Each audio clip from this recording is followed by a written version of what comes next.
Well, hello again. It's Kathy Alessandra, the Yes I Can coach, and I am excited to bring you another episode of Yes I Can Living. Today, we are going to be talking about fashion and getting our yes on in that way. So, I have a very special person with me, Bobbi Casalina Lewis. She is a style expert, and she is hired by confident leaders who show up powerfully in the world. She styled celebrity doctor Gail Johnson, thought leader Beth Davis, and is the go-to stylist for Carrie Murphy's It Factor. If you haven't checked out Carrie Murphy yet, you need to check her out too.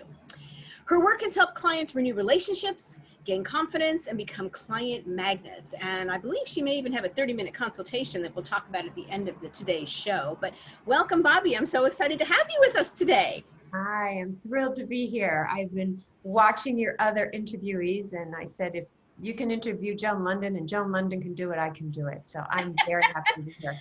Absolutely. I do need to throw in just one tiny correction because she's such a dear to me. It's Dr. Gail Jackson. So my apologies. Yes, yes. My sincere okay. apologies on that. Dr. Gail Jackson. Absolutely. So today we're going to have a little fun, but let's get a little business out of the way first and talk about, how and why you began your business. Well,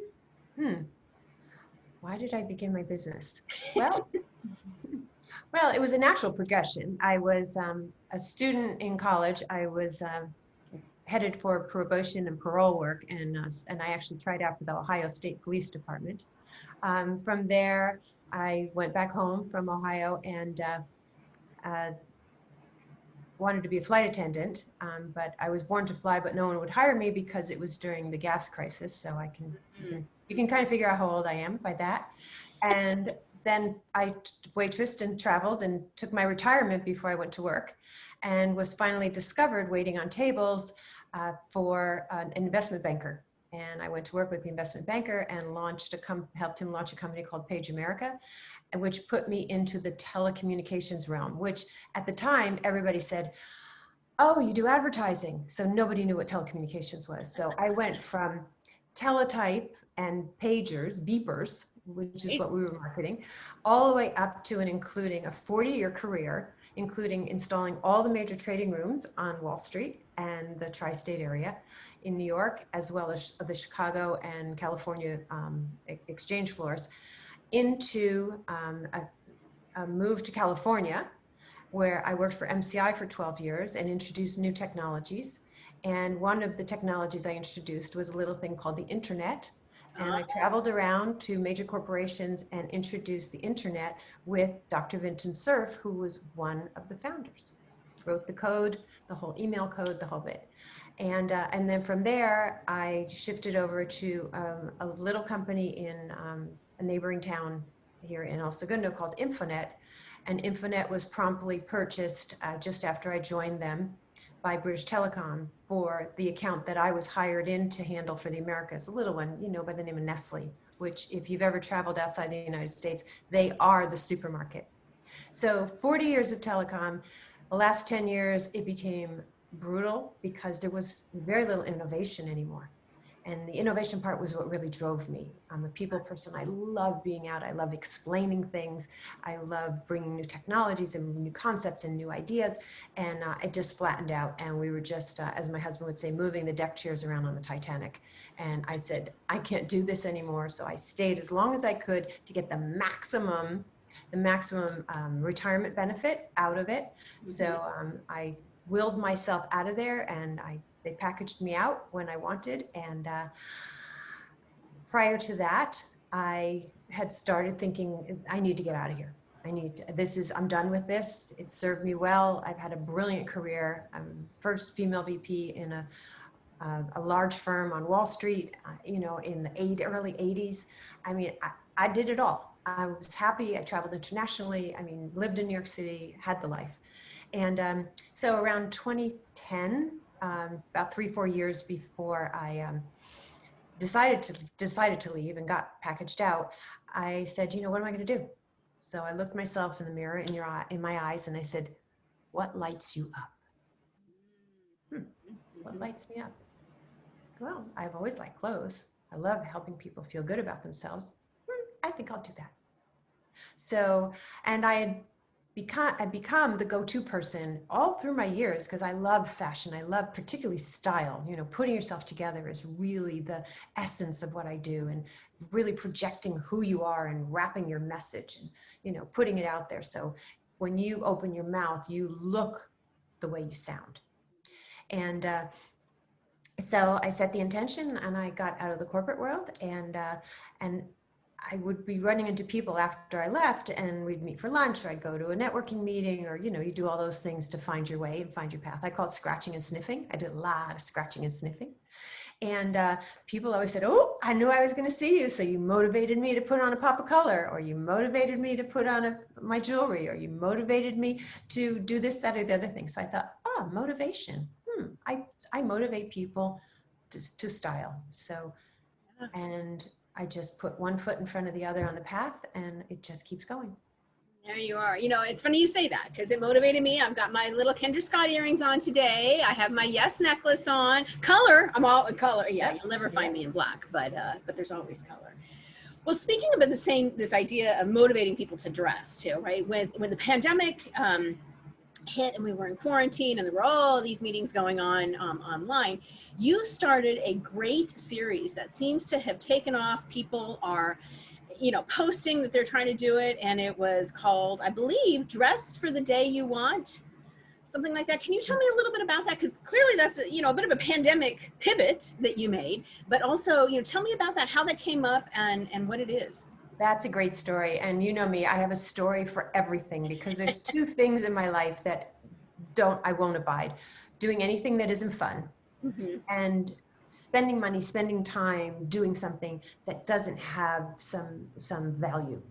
Yeah. You know, it's got to have some value. So it was at the very beginning. I remember it was April 4th. So we were all just beginning to understand what had happened. Right. And I co-chair a committee, which is like a group at the LAX Chamber of Commerce. And it's called Lifestyle Group, How to Live a 5-Star Life. And I was supposed to be the speaker for our meeting that month. Mm-hmm. And I didn't want to do it because it was going to be the very first Zoom meeting that they had done. And I was like, I don't want to do Zoom. I don't feel this. I'm still reeling, you know, from all this. I don't want to do it. I don't want to do it. So I called up the chamber and I said, you know, can I get out of this? And they were like, no. Come on, Bobby, you can do this. You've spoken in front of a room full of people. I said, but I'm not feeling it. I'm so sad with what's going on, and I'm so disoriented. I don't think I can do my best. Like, they said, look, whatever you do is going to be good enough. So I said, okay. So I set up in my living room. I set up my laptop. I set up my phone so that I could, you know, have that dual thing. I was standing, so I had a rack of clothes behind me because I was going to talk about some pairings and some ideas. I was talking about 10 wardrobe essentials. And we had like 20 some odd people on the call. And I put on my makeup, I got dressed, I even put on shoes, you know, the whole thing. And I got in there and I did it. And while I was still made up, and I'm going to give kudos to Carrie Murphy for a lot of things, but in particular this one, she says, you know, while you're made up and while you've got your hair on and all that kind of stuff, shoot a couple videos. Don't just do one, shoot a couple. So there my iPhone was in front of me after we finished, and everybody had a blast, and they couldn't thank me enough because it was like something else to talk and think about other than what was going on. And everybody had a good time. And it was 9:00 in the morning, right? So anyway, so I take my iPhone, it's still on the tripod, and I did whatever I could with lights. And I did a Facebook Live, which I had never done a Facebook Live before. And I had to figure out then how to save it so that I could keep the video. So I did a Facebook Live, and I told the story that I didn't want to do this, that I did it anyway, and that I got dressed, and out of my mouth came, I dressed for the day I wanted, not for the day I was given. And it just went from there. And I was like, and everybody that heard that went like, oh, that's exactly it. And that. So for 48 days following that, I produced a video every single day about basically my journey through the time of, you know, of adjustment, and what I was wearing each day and what I was dressing for. and it got tremendous traction. I did stop doing it right after the George Floyd situation, and because I just felt it wasn't the right tone for what was going on. Right.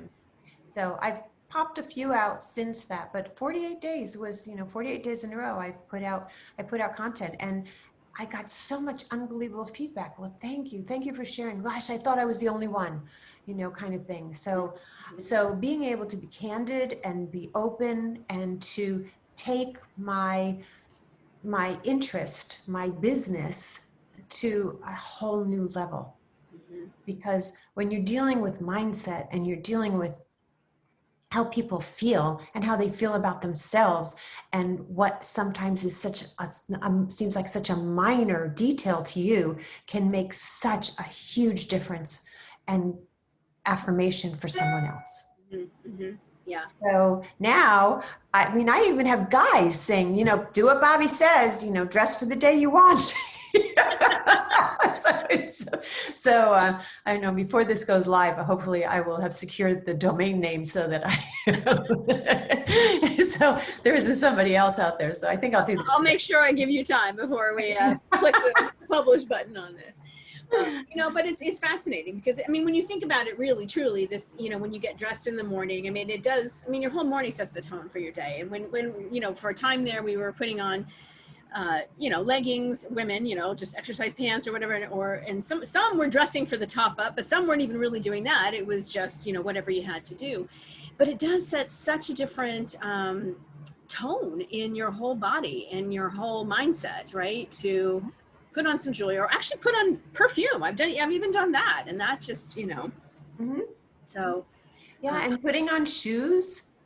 Today I decided that I wanted it sort of last blast of summer. So I put on these capri jeans that have palm fronds on them, because that's what I wanted to be held in that. And then I put on the charcoal top to go with it, and then a light gray jacket over the outside. But thankfully it's warm enough. I don't need the jacket right now. I know. So I've got this, but I was very intentional when I went into my closet, and I always do this anyway. I just kind of like, who am I today? Who am I? Because my husband says I never know who's coming out of that closet. But today, and then also putting on something that will give you a little bit of boost for a funny reason, or a silly reason, or it's like, wow, these jeans are about 6 years old and they fit, and I've got a little extra, space. I'm like, all right. You want to set your day off right, put on something that's too big for you. Oh, that's awesome. So are you gonna, part of the story of that was you started doing it because you saw a need, and it was really filling almost your cup in the way of putting it out there and being really authentically open with people about how you were feeling, and sharing that and letting them know they weren't alone. Is this something that you think you'll continue? Is it, clearly, we're not in lockdown like we were, but we're still not getting together. We're still not, there's not really, networking events or big, large conferences or that kind of stuff. And are you finding people are really starting to pick back up, or I don't know? Yes, and yes. Okay. Yes, I'm going to continue. And yes, people are starting to pick it up, because things aren't going to be the way they used to be. Yes, agreed. Here at the end. They're going to be eventually, and I think I'm big into astrology lately, so that eventually, according to the 9 astrologers that I follow and read excessively, it's not that far off. It's not that far off. We're going to come. The veil is going to lift. The smoke is going to lift. The phoenix is going to come out. We're going to walk into the age of Aquarius. Things are going to change. They're just going to change. So I think it's still extremely important to use what you have, which is, most of us have a closet full of clothes. So to use what you have, to be focused on what you want. And if you can do that by just dressing a certain way. I went and got my hair cut today for you. And then after that, I met a girlfriend who's moving to Las Vegas on Saturday for breakfast, and we sat and chatted and caught up. So I dressed for comfort and to be present and to celebrate, the people that I was going to spend time with today. You know, so we do dress for other people, but you know, you put out the celebration and the wrapping that gives you the mindset and the focus and confidence, because I think it's really important that if you're comfortable with your appearance, as superficial as some would like to make that sound, there's tons of scientific proof, quantum proof, that the way you dress impacts the way you act, feel, and project. Yeah. You know, Yeah. there's plenty of studies on that. I'm not going to quote any of them right now, but I think any one of us, them. right? Yeah. And I really think any one of us, I mean, if we really look deep within on those days where we drag ourselves out of bed and we just literally throw on, you know, the t-shirt that's way too big or the exercise pants that are too smaller. I mean, it messes with the mind. It does, right? It doesn't, you know, and if you're setting yourself up for success, right, in whatever it is, whether it's, you know, going out with having coffee with a girlfriend or whether it's actually getting on Zoom, you know, I think it's so important to show up. You know, there's that saying, how you do one thing is how you do everything. Live by it. Right? Love it. Right. So It's if you're true. showing up, excuse me, half-assed, you know, on your meetings, which are meetings that, you know, I mean, some of you are listening to the iTunes, some of you are watching this on YouTube so you can actually see.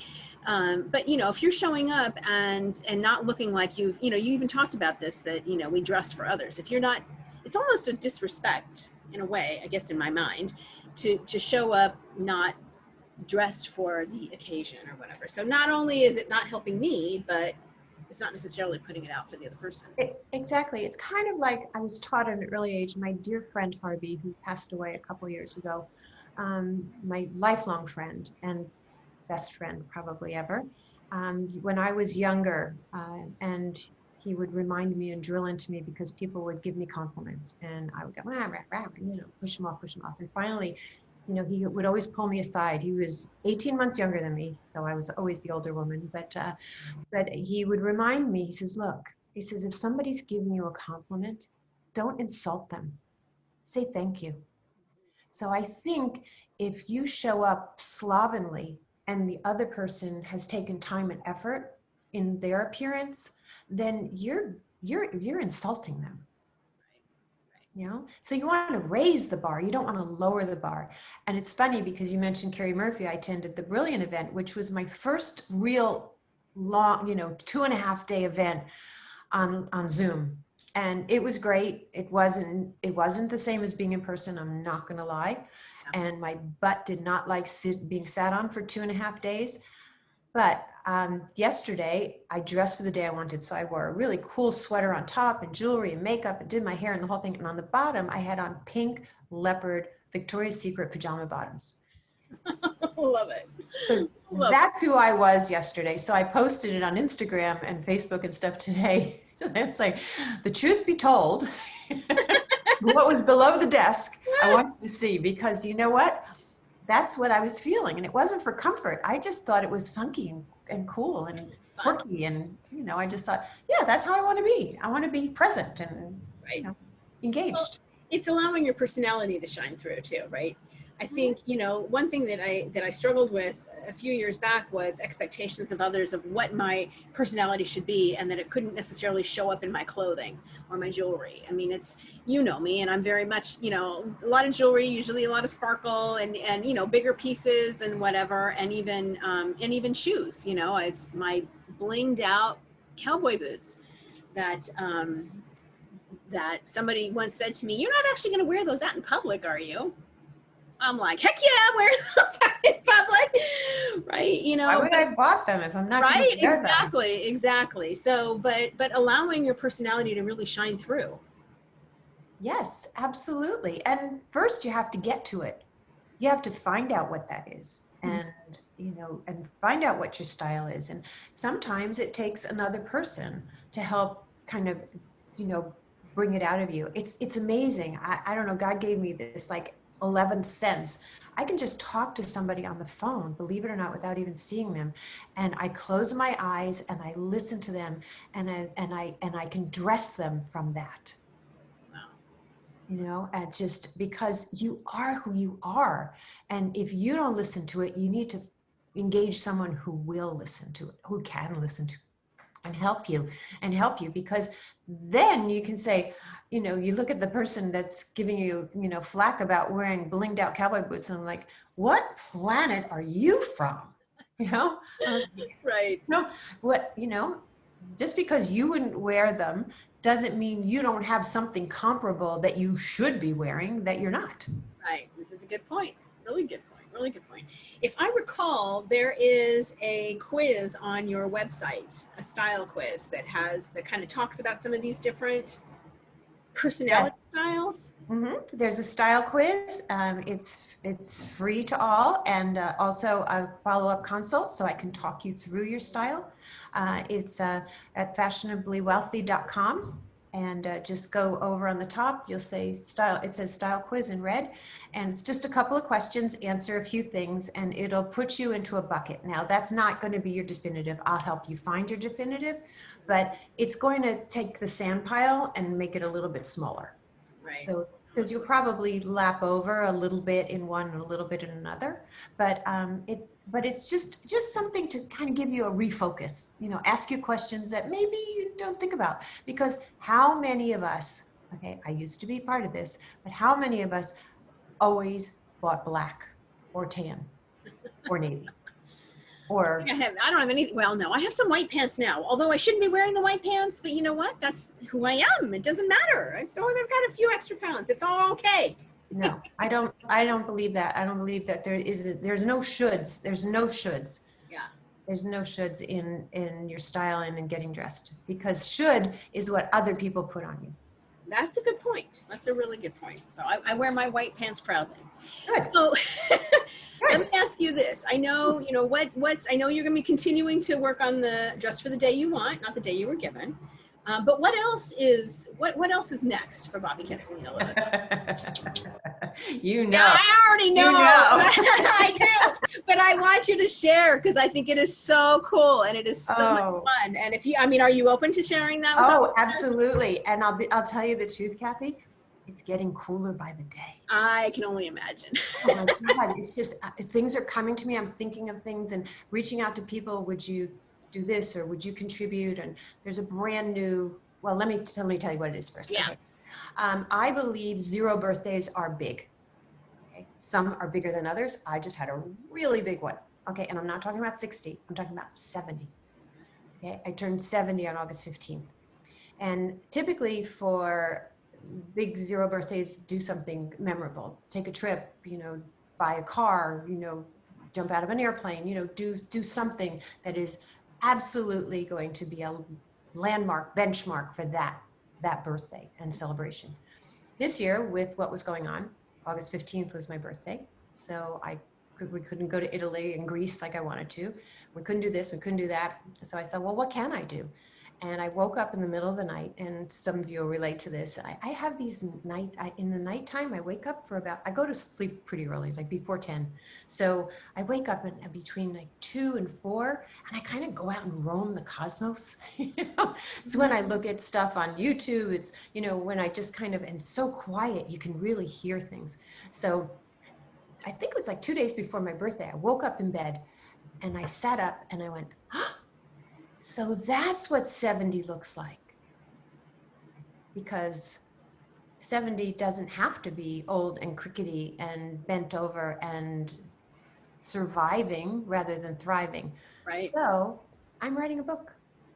And it's a book about, the title is, So That's What 70 Looks Like. And the subtitle is The Essence of Aging Gracefully. Mm-hmm. And it's going to be a coffee table book, 8.5 by 8.5, and it's going to have about 20 photographs in it.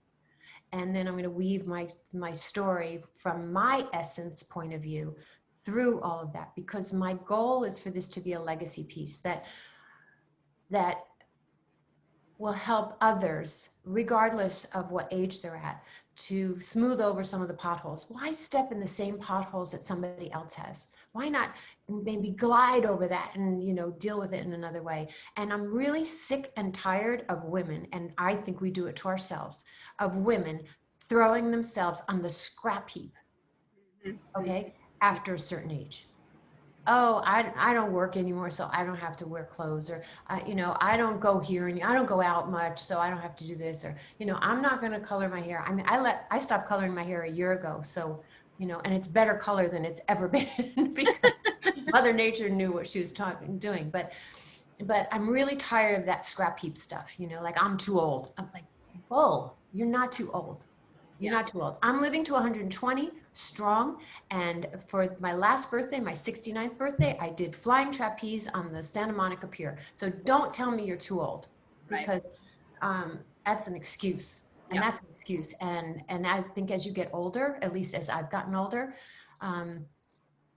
I've realized that, when you quote unquote have less in front of you than you have behind you, in the way of time becomes more precious. But I think it's just about now moments, to quote Lori Ladd. It's about now moments, and I'm not waiting for anything. And I encourage the rest of you not to wait for anything, because you need to go get it. You need to have it. You need to do it. And I'm not saying go crazy. I'm just saying thrive. Right. Thrive. I agree. And celebrate those birthdays. They're just a number. I mean, I'm right there with you. I mean, I'm only 55, but I even so, the 50, how do you, it's big old party. And it's a celebration of life. It's really celebrating every day that we have here on this planet. Mm-hmm. Yeah. So let me ask you, one question before my final question, how would you define success? Well, it's interesting because I've studied human design with Beth Davis for the last 2.5 years, and success is part of my profile. So success for me is when the desired impact is accomplished. Yeah, I love that. I think that's the best way I could describe it, because it's not money, it's not fame, it's not anything, but those small things, like even just smiling at somebody who's walking down the street who has a long look on their face and getting them to smile back. That's success. Yeah. Thinking of something, or remembering someone and thinking of sending them a note, or doing something nice for them just because, or just letting them know you were thinking of them. That's success. Right. Love it. Awesome. So I know we gave them the URL for the style quiz, but let's go back to that for a second. If somebody wants to connect with you, where can, let's talk about all the places they can find you. Okay. Well, just punch in the word fashionably wealthy and I'll pop up all over the place. So I'm on Instagram as Fashionably Wealthy by Bobby, because somebody has Fashionably Wealthy. They have 3 followers, I think, and I just don't want to stir the pot. So I think I'll just leave it at that. I have 2 Facebooks. One is my name, Bobby Castellina Lewis, and the other one is Fashionably Wealthy. And my website, which I'm very proud of, is fashionablywealthy.com. Awesome. Wonderful. So be sure that you get over there and connect, and that quiz is so much fun. You got to get on there and take that and have a consultation with Bobby as well. Oh yeah. I look forward to it. And my purpose is to help people feel good about themselves. So the free consult is no joke. I treat everyone like they're a high paying customer, so client. So it's so take advantage, please. Love it. Awesome. So let me ask my final question that I ask all of the interviewees. I know. What makes you a yes, I can woman? Well, I'm female. This is true. That's why. And yes, I say yes to just about everything, because I know I can. I love that. Yeah. Yes, you do. You are very much a yes, I can woman. I have not seen anything stop you. You've got an idea, you get it done. And yeah, I love it. And you support all the others along the way. Oh, that's big. That's big. It. Love you. And as my son would say, he says, a rising tide lifts all ships. Yes, that's right. Absolutely. All right. Well, Bobby, thank you so much for sharing your expertise with us today, and your story and your upcoming book. I'm super excited to see that all come to fruition. For all of our listeners and watchers, thank you for joining us today on Yes, I Can Living. If you have not yet subscribed to our magazine, please go over to yesicanliving.com and be sure to subscribe. If you want to just get the print edition, all you got to do is add your address. And if you just want to read online, you can do that too. And we'll send a weekly newsletter with a recap of the latest stories that have hit the website that week.